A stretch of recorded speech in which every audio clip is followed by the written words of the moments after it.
30 अप्रैल को हरियाणा सरकार ने 9 जिलों के अंदर 3 मई तक लॉकडाउन लगा दिया है। ये ऑफिशियल गाइडलाइंस हैं जो हरियाणा सरकार की तरफ से रिलीज़ करी गई हैं। तो चलिए जान लेते हैं इन हरियाणा सरकार की तरफ से जारी इस गाइडलाइंस के तहत किन किन शहरों में हमारा लॉकडाउन लगाया जा रहा है। तो 30 अप्रैल को ये लॉकडाउन लागू हो जाएगा रात के 10 बजे। तो देख सकते हो यहाँ पर लिखा हुआ है कि हम जो हैं कोरोना वायरस के संक्रमण को रोकने के लिए हरियाणा सरकार ये डिसीजन लेती है कि आपका देश आपदा प्रबंधन अधिनियम 2005 के तहत अपनी शक्तियों का प्रयोग करते हुए स्टेट एग्जीक्यूटिव कमेटी ये डिसीजन लेने जा रही है कि इन 9 जिलों में मतलब कि कोरोना वायरस को रोकने के लिए ये हम नियम लागू करने जा रहे हैं। तो वो जो 9 ज़िले हैं वो हमारे नंबर 1 है पंचकुला, नंबर 2 है गुरुग्राम, नंबर 3 है फरीदाबाद, नंबर 4 है आपका सोनीपत, नंबर 5 है आपका रोहतक, नंबर 6 है करनाल, नंबर 7 है हिसार और नंबर 8 है सिरसा और नंबर 9 है आपका फतेहाबाद। ठीक है, फतेहाबाद, सिरसा, हिसार, करनाल, रोहतक, सोनीपत, फरीदाबाद, गुरुग्राम, पंचकुला इन 9 जिलों में पूरी तरह से लॉकडाउन रहेगा 3 मई तक सुबह 5 बजे तक। ठीक है, तो यहाँ पर टाइम पीरियड दे रखा है कि ये जो हमारा प्रावधान है इन 9 जिलों में ये जो वीकेंड लॉकडाउन है मतलब कि ये हमारा लागू हो जाएगा 30 अप्रैल को शुक्रवार की रात के 10 बजे। ठीक है, जो कब तक रहेगा जी? 3 मई सोमवार सुबह 5 बजे तक। 3 मई की सुबह 5 बजे तक ये लॉकडाउन रहेगा और आपसे कहा गया है आप जो है घर के अंदर ही रहिएगा और आपको अनुमति नहीं है घर से आप बाहर निकलो। ठीक है, और आप व्हीकल के माध्यम से निकल रहे हो, ट्रेवल प्रोसेस से निकल रहे हो, आप घर से बाहर मत निकलिएगा, यहाँ पर साफ साफ लिख रखा है। और पब्लिक प्लेस वगैरह पे अगर आप खड़े होने भी चाह रहे हो कि यार चलो बाहर जाके खड़े हो जाएंगे तो उस पर्पज से भी यार मत निकलिएगा। तो यहाँ पर हालांकि बताया गया है कि इन लोगों को हमने छूट दी है कि आप घर से बाहर निकल सकते हो। ठीक है, क्योंकि भाई बहुत ज़रूरी चीज़ें हैं वो। तो यहाँ पर जो पॉइंट बताए गए हैं नंबर 1 कि जो हमारे जो कानून के तहत जो हमारे ऑर्डर हैं जिसमें इमरजेंसीज और म्यूनसिपल सर्विसेज हैं, ड्यूटीज़ हैं वो शामिल होती हैं, जैसे मजिस्ट्रेट है, पुलिस है, आपका मिलिट्री है, CAPF है। ठीक है, जो सिविल डिफेंस है, आपका हेल्थ और इलेक्ट्रिसिटी बिजली विभाग से जुड़े हुए हैं, स्वास्थ्य डिपार्टमेंट डॉक्टर वगैरह से जुड़े हुए हैं, सारी सर्विसेज वगैरह से। जो इमरजेंसी हमारी फायर ब्रिगेड होती है, ठीक है, वो उस सेवा से आप जुड़े हुए, मीडिया आप पर्सन हो तो आपको छूट दी गई है। ठीक है, कोविड-19 रिलेटेड आप अपना आइडेंटिटी कार्ड दिखाकर आप जो है आप आवाजाही कर सकते हो। और यहाँ पर स्टूडेंट के रिगार्डिंग है जो हमारे टीचर्स लग रहे हैं एग्जामिनेशन सेंटर के अंदर तो उन्हें जो है पूरी तरह से छूट है। आप अपना एडमिट कार्ड दिखाकर या आई कार्ड दिखाकर जो है स्टूडेंट एडमिट कार्ड दिखाकर और आइडेंटिटी कार्ड दिखाकर टीचर आवाजाही कर सकते हैं।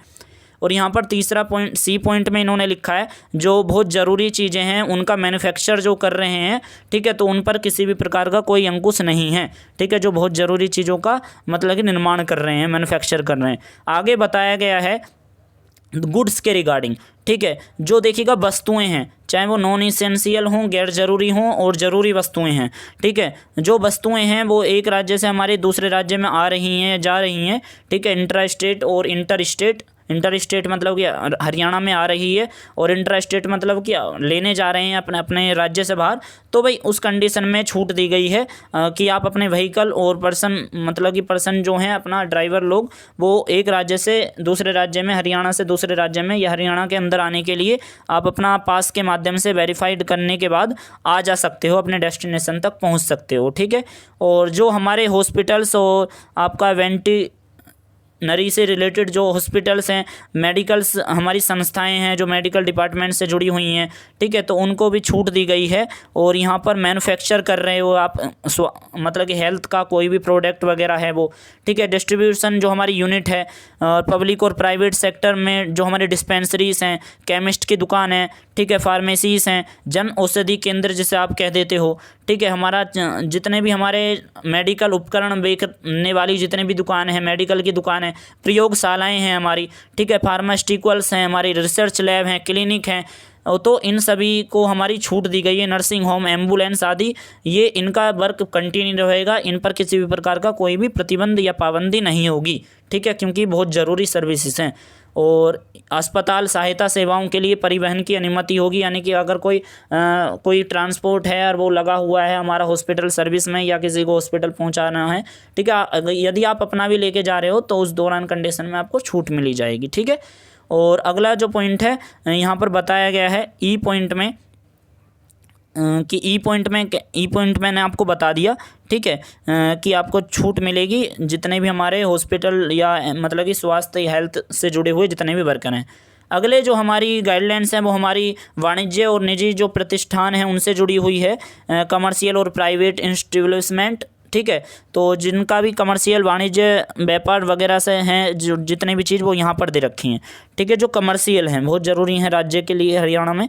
तो telecommunication, internet service providing, broadcasting, ठीक है, हॉटस्पॉट वगैरह जो प्रोवाइड करते हैं, वाईफाई वगैरह, और केबल सर्विस जो है IT and IT enabled service, ये इन पर पूरी तरह से छूट है। और जो डिलीवरी हैं ऑल इसेंशियल गुड्स की जो भी डिलीवरी करा रहे हैं, ठीक है, ज़रूरी वस्तुओं की, जैसे खाना भी हो गया उसमें, ठीक है, फार्मास्यूटिकल्स, मेडिकल इक्विपमेंट आदि, और ई कॉमर्स के माध्यम से वो कर रहे हैं सेल, तो उन्हें पूरी तरह से छूट है, ठीक है। Petrol pump, LPG, petroleum and gas related हमारे स्टोरेज आउटलेट्स, इनको भी छूट मिली हुई है।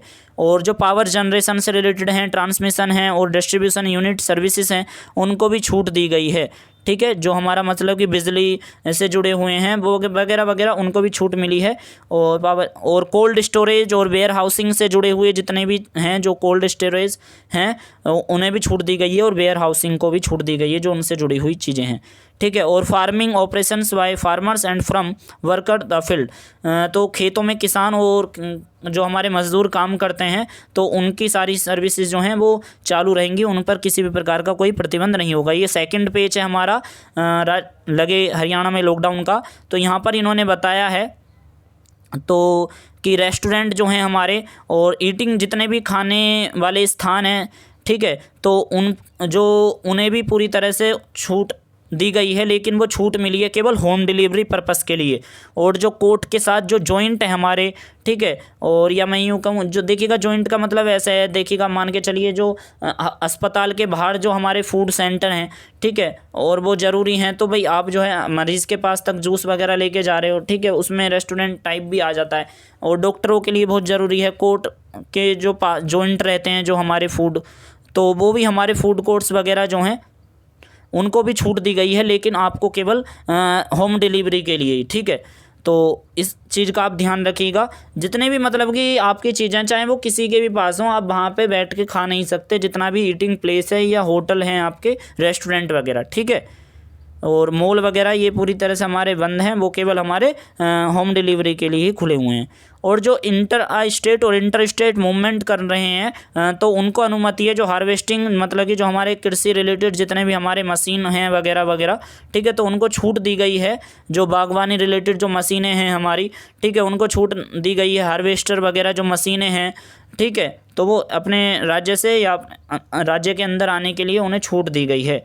ओके, तो जो हमारे पैसेंजर हैं, जो यात्री हमारे एयरपोर्ट पे जाना चाहते हैं, रेलवे स्टेशन पे, ठीक है, रेल पकड़ना चाहते हैं, बस स्टॉप हैं, बस स्टेशन है, उनको आने जाने की पूरी तरह से छूट है, ठीक है। उन्हें छोड़कर मतलब कि रखा गया है कि एयरपोर्ट पे आने जाने वाले, रेलवे स्टेशन पे और बस वगैरह को जो पकड़ रहे हैं यात्री, उन्हें छूट दी गई है। उनको ऊपर किसी भी प्रकार की कोई पाबंदी नहीं है। बात करें शादी विवाह के समारोह की, तो यहाँ पर बात करी गई है कि आप मैक्सिमम जो है 50% कैपेसिटी के साथ ही अपना मैरिज वगैरह रिलेटेड वर्क कर सकते हो। लेकिन यहाँ पर बता रखा है अगर आप छत वगैरह के ऊपर करते हो, जैसे कि कोई मतलब कि आपका एक कमरा है, इंडोर कर रहे हो, तो भाई आपको जो है 30 व्यक्ति ही आप उस जगह रख सकते हो, 30 व्यक्ति ही शामिल हो सकते हैं। अगर पूरा खुला हुआ मैदान है, बहुत ज़्यादा बड़ा है, ठीक है, तो 50 लोगों की अनुमति दी गई है शादी विवाह में, ठीक है, और वरना नॉर्मल हमारे 30 व्यक्ति।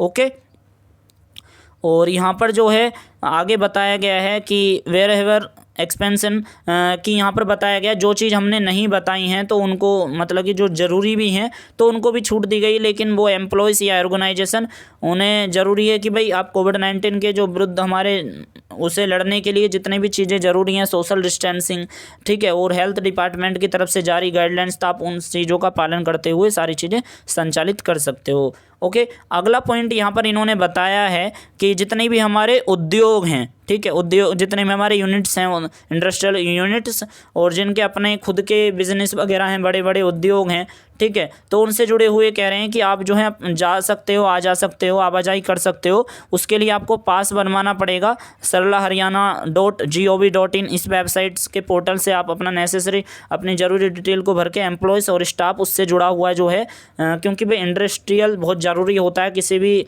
राज्य की आर्थिक व्यवस्था को अच्छी तरह से बनाए रखने के लिए, तो इनको कह रहे हैं। और यहाँ पर बताया गया है कि all enforcing authorities to note these strict restriction fundamentally relate of movement of people but not to essential goods movement and essential goods is allowed।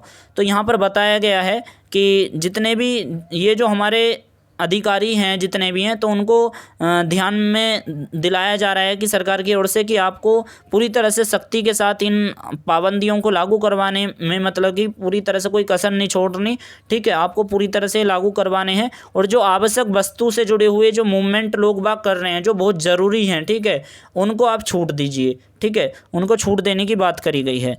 अगला जो यहाँ पर पॉइंट लिखा है इन्होंने कि इन रोकथाम के उपायों को लागू करने के लिए जिला मजिस्ट्रेट और संबंधित जितने भी हमारे लोकल हमारे कोर्ट हैं और उनको जो है मजिस्ट्रेट, उनको कार्यकारी मजिस्ट्रेट को वो तैनात करेंगे कमांडर के रूप में।